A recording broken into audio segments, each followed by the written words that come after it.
Research results of mental illness portrayals in movies by Liz Avila, Jackson Jennings. Michael Rivera. Content analysis. We analyzed a total of 10 different films that all had some sort of mental health portrayals. Silence of the Lambs, Split, American Psycho, American Sniper, Black Swan, Fight Club, Perks of Being a Wallflower, The One Who Flew the Cuckoo's Nest, Shutter Island, and A Beautiful Mind were the movies we analyzed. We analyzed a total of 8 demographics from these movies, including gender, race, age, residential status, social class, type of disorder, treatment, and overall movie portrayal. We access these various forms of media on Netflix, on demand, and through DVD. Here is our codebook with our new demographics. Some have been added and taken off based on if they were necessary in our research. Our hypothesis was that movie portrayal overall would be negative. We wanted to research the type of people that directors wanted the world to know that can suffer from mental illness. We found that all of them, sadly, are white males with only one female. Every movie, but only one, was portrayed positively. Movies such as Split and American Sniper displayed violent tendencies as they suffered their illnesses. 80% of the sample was young adults aging less than 35 years of age and predominantly middle class. What is interesting is that females are actually more likely to suffer mental illness than males, since we only had one female portrayed. Most common age is actually their 20s, and mental illness is very common in the poor and homeless, but mainly we just see middle class. The films we analyzed portrayed a variety of different disorders. Antisocial personality disorder, post-traumatic stress disorder, and depression were the most common, with schizophrenia, psychosis, and anxiety also being fairly common.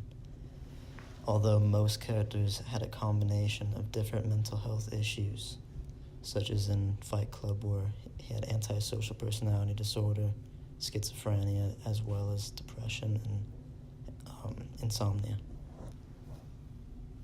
The films also fell into a variety of different genres.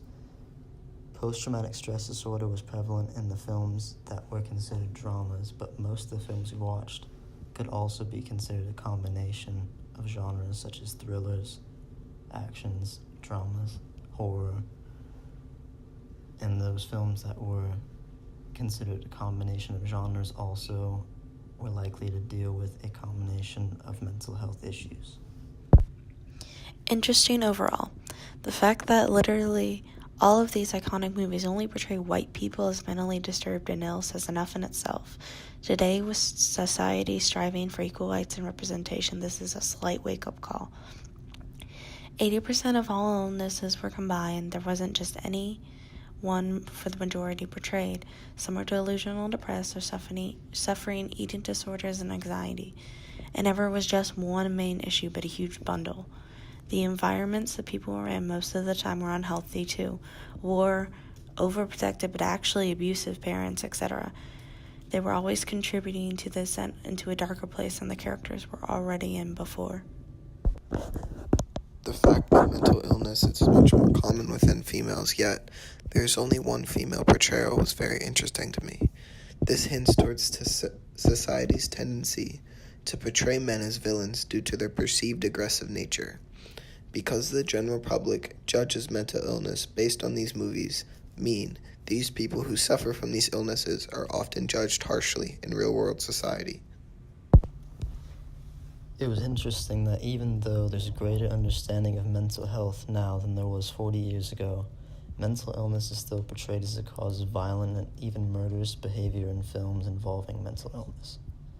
These films tend to have the character that has a mental health issue portrayed so negatively, such as Tyler in Fight Club organizing terrorist attacks and threatening castration, or American Psycho's Patrick Bateman having murderous tendencies. Also, the portrayal of mental health treatment was not portrayed well in the films analyzed, It's even been cited that The One Who Flew Over the Cuckoo's Nest portrayal of treatment was so negative that it has deterred people struggling with their mental health to seek help.